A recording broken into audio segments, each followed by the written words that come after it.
মাই god, কি পরিশ্রম করতেছে এই লোকটা।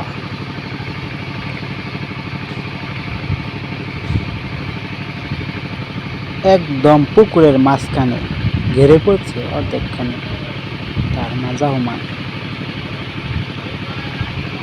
লেদার মেশিন দিয়ে মাটি খনন করা হচ্ছে, অনেক গর্ত করবে হবে এখানে। 4 রকম মেশিন লাগান, মাটি অনেক দূরে নিতেছে পাইপ দিয়ে, পাইপের সাহায্যে।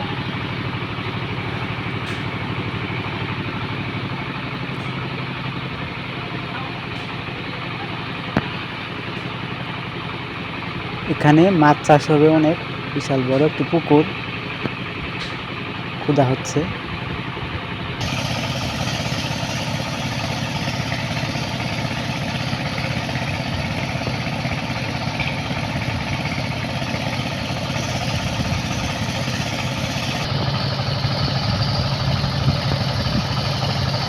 অনেক গভীরে চলে গেছে ভাইয়াটি, অনেক গভীরে চলে গেছে ভাইয়াটি। কেদা কেটে কেটে পানির সাথে হাত দিয়ে তুলে আসতেছে।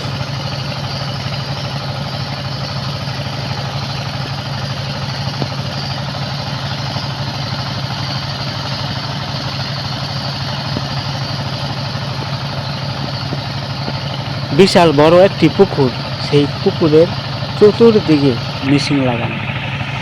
সেই মেশিন দিয়ে আমরা এখান থেকে মাটি ও কেদা সহ পানি সহ তুলে নিচ্ছি।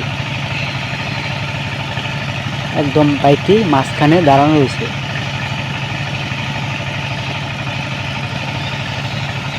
পাইপের সাহায্যে আমরা মাটিটি অনেক দূরে নিতে পারতেছি এবং কি পরিশ্রম কম হচ্ছে আমাদের এভাবে মাটি কাটাতে। এখানে শিং মাছ অথবা পাঙ্কাশ মাছ অথবা কই মাছ চাষ হবে। লাখ লাখ মাছ এখানে আমরা চাষ করব।